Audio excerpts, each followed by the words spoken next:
Listen carefully. Because the most dangerous words are rarely shouted. They're offered gently. Casually. As reassurance.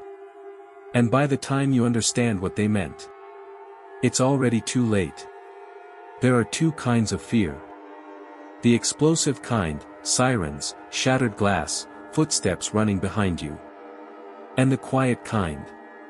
The kind that studies you first. The kind that learns the rhythm of your breathing before you ever know it exists.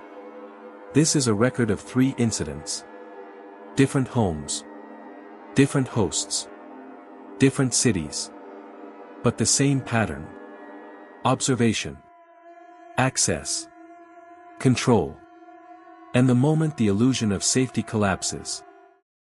Night 1. 1:07 a.m. The television hummed. Wine glasses half empty.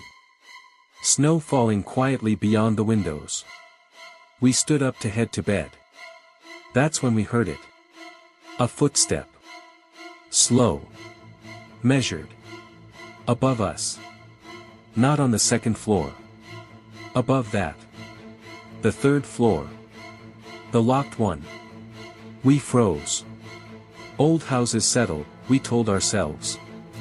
Wood contracts. Temperature shifts. Then it happened again. A shift of weight. A deliberate transfer of pressure from one board to another. Not settling. Walking. I told her to stay downstairs. The staircase felt longer than before. The banister cool under my palm. My phone flashlight barely touched the darkness ahead. The door to the 3rd floor stood at the top landing. Locked. I turned the knob. Nothing. I leaned closer. Silence on the other side. Then, quietly, I asked. What are you hiding up there? The footsteps stopped. Immediately. Not fading. Not receding. Stopped. As if whoever had been moving was now standing directly behind the door. Listening. We messaged the host. His response came within 60 seconds. Raccoons. Very common this time of year. Quick. Neatly explained. We told ourselves that was enough. Because acknowledging anything else would mean admitting we weren't alone in that house. Night 2. No footsteps. No disturbances. Comfort returned. That was when the house revealed itself. We were flipping through channels when the screen shifted to green-tinted footage. Night vision. An empty room. Static timestamp in the corner. We assumed it was a program. Changed the channel. Another camera angle. Another empty space. Then. The living room. Our living room. From the upper corner near the ceiling. I muted the television. The next channel showed the bathroom. An overhead view. Directly above the toilet. I felt my heartbeat in my fingertips. Go upstairs, I said quietly. She hesitated. Just go. I didn't blink. Seconds passed. Then she walked into the upstairs bathroom. And appeared on the screen. Real time. Not delayed. Not recorded. Live. The house wasn't simply equipped with cameras. It was wired into the television feed. Every room. Every angle. We weren't renting privacy. We were renting exposure. We packed in under 3 minutes. No arguing. No discussion. As we stepped outside, I looked up. 3rd floor window. Curtain moved. A silhouette. Still. Watching us leave. And suddenly, the words made sense. You won't even know I'm here. Because he wasn't gone. He had never left. He had been above us. Listening to the cadence of our voices. Tracking when lights turned off. Cataloging our habits. Airbnb refunded us. They banned him. No charges. It was dismissed as a misunderstanding. But misunderstandings don't require surveillance integrated into bathroom ceilings. And I still remember how the footsteps stopped the moment I spoke. I should have understood the danger the moment he said we would have total privacy. December. My birthday. A quiet escape, that was the plan. 2 nights away from the city noise, away from deadlines, away from everything that makes you forget the sound of your own thoughts. Availability was scarce that close to the holidays. Every decent listing was gone. What remained was a cottage buried deep in woodland acreage, several miles off the nearest paved road. Low rating. Minimal reviews. The kind of place people book when options collapse. We told ourselves it would be charming. The listing photos were carefully framed, warm lighting, wooden beams, a stone fireplace. No exterior shots beyond a cropped porch. No images of the surrounding tree line. Sparse descriptions. Secluded. Immersive. Off-grid feel.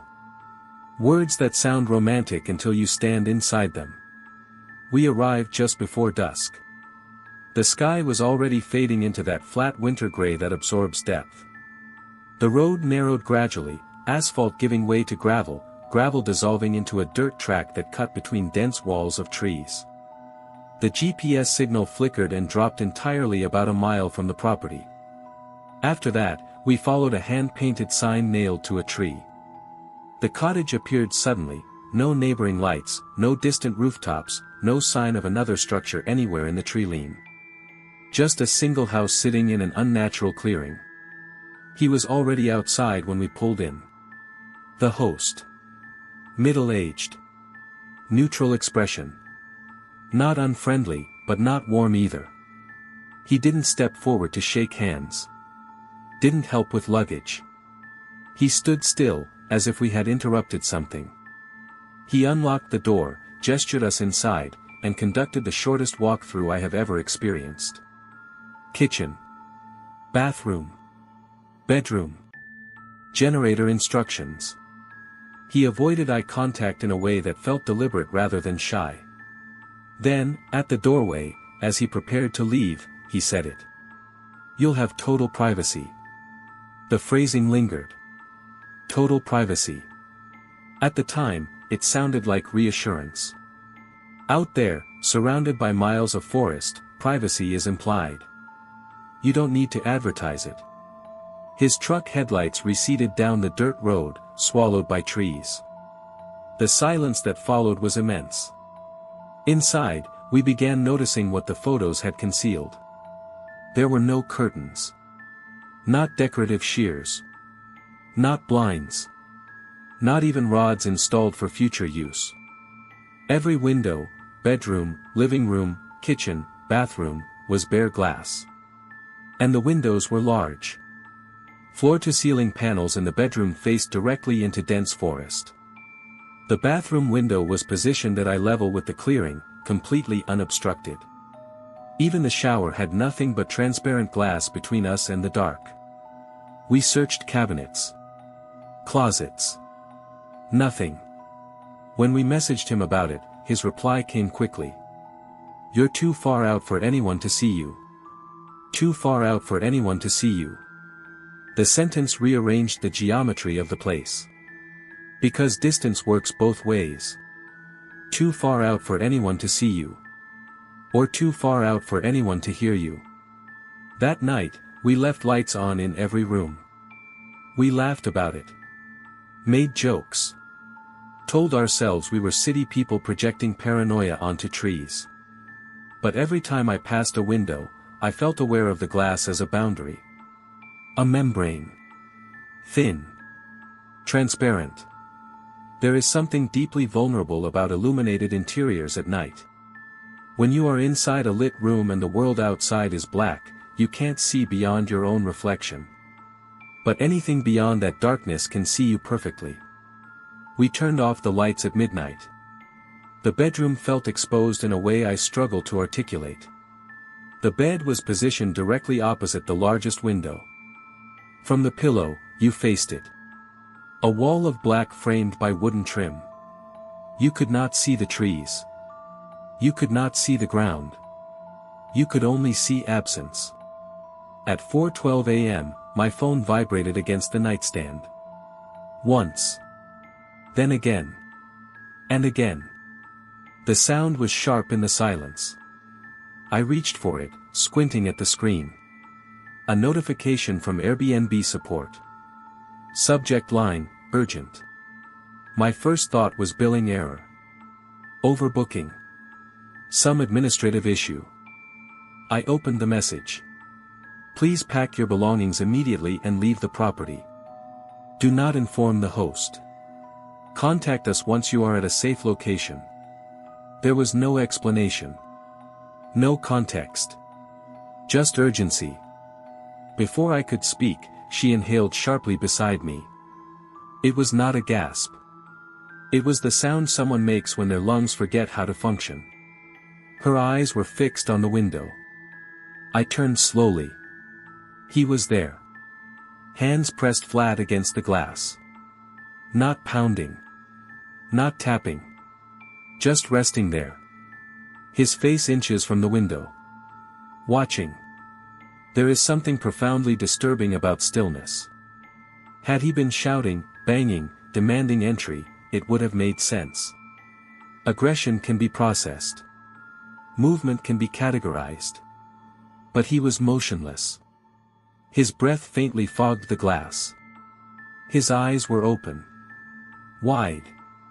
Focused. He was not looking around the room. He was looking at us. Watching us sleep. The realization was immediate and total. He had been there long enough to observe us unconscious. I sat up slowly. He did not step back. Did not adjust his stance. Did not acknowledge that we were now aware of him. There was no embarrassment. No attempt to pretend he had just arrived. He remained. I moved toward the window. Every instinct screamed not to approach, but something else overrode it, an urge to reduce the distance, to test whether he was real. The floor creaked under my weight. His eyes followed me.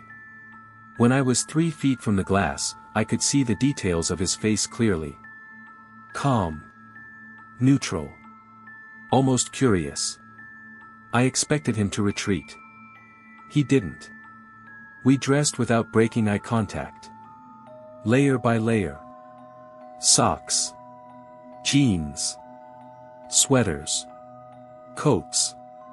He stayed. I grabbed our bags. She stuffed toiletries into a pouch with shaking hands.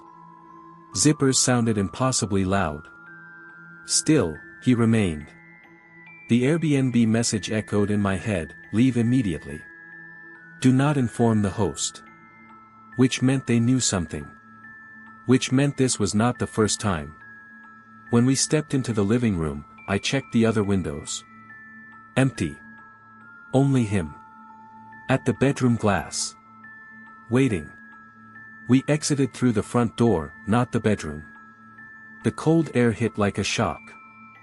The clearing was dim under a thin wash of moonlight. Frost coated the grass. He was no longer at the window. For half a second, I thought he had vanished. Then I saw him, standing near the corner of the house. Not blocking our path. Just positioned to observe. We walked quickly to the car. He followed at a distance that felt calculated. Close enough to be present. Far enough to avoid confrontation. I opened the trunk. Threw our bags inside. My hands fumbled with the keys.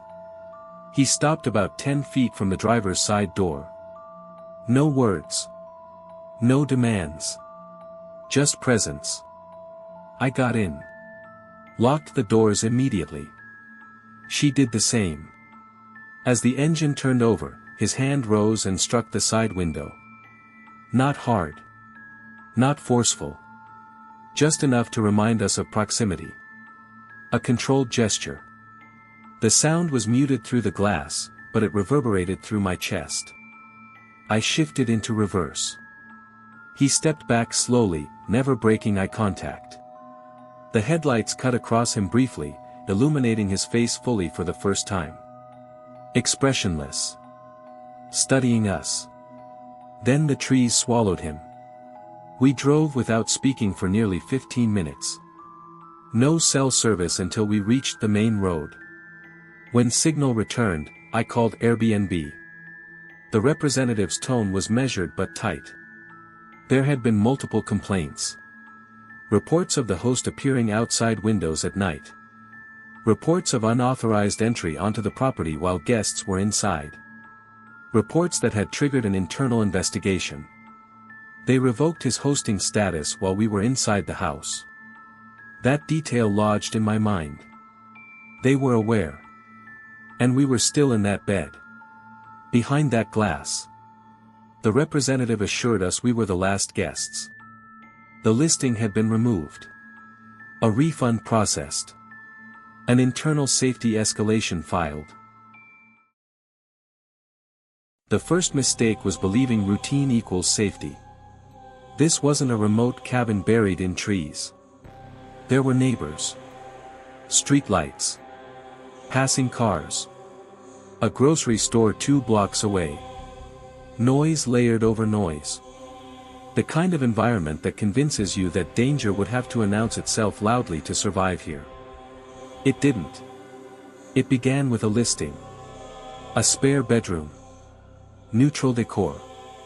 Clean sheets. Extra income to offset rent. I screened guests carefully. Checked reviews. Verified IDs. Established house rules. Over time, the process became mechanical. Inquiry. Approval. Check-in. Check-out. Laundry. Repeat. Most guests were forgettable in the best way. Business travelers. Students visiting campus. Couples passing through. Polite nods in the hallway. Short conversations over coffee. Then came Kenny. His profile was sparse but adequate. A few positive reviews. No complaints. His messages were formally structured, almost rehearsed. He thanked me for responding promptly. Asked about parking. Confirmed check-in time. When he arrived, he stood a little too straight. Hands folded. Smile delayed by half a second, as if it needed permission to appear. Polite. Quiet. Slightly awkward. He carried only one duffel bag. I showed him the room. Fresh towels on the chair. Closet cleared. Wi-Fi password written on a card. Standard tour. That's when the questions began. What soap do you use? I assumed he meant brand preference. I answered casually. He clarified. In your bathroom. I laughed lightly, thinking it was an attempt at small talk. Later, while standing in the doorway of the guest room, he asked, which side of the bed is yours? There was no reason for him to know that. I deflected. Told him it didn't matter. He nodded, but he stored the answer anyway. I could see it register. The first stay passed without incident. No complaints. No noise. He left the room tidy. 5-star review. He thanked me for my hospitality and said he'd love to return. He booked the following weekend. Then the next. Patterns matter. Most repeat guests space their visits out, monthly work trips, occasional travel. Kenny returned with a frequency that felt less like travel and more like positioning. The second visit, he arrived 40 minutes early. He messaged that he was in the area and would wait outside. When I opened the door at the scheduled time, he was standing directly in front of it. Not on the sidewalk. Not by his car. At the door. Watching it. He didn't apologize for being early. He just stepped inside when I unlocked it. During check-in, his eyes moved differently than before. Not scanning decor. Measuring space. Distances. Sightlines down the hallway. He lingered in common areas longer than necessary. Asked what time I usually went to bed. Asked whether I worked from home every day. Asked if I ever had other guests at the same time. Each question delivered softly. Calm. Almost academic. The third weekend, something shifted in me. Not fear. Awareness. I started locking my bedroom door at night. Something I had never done before. It felt excessive in my own apartment. I began noticing faint sounds.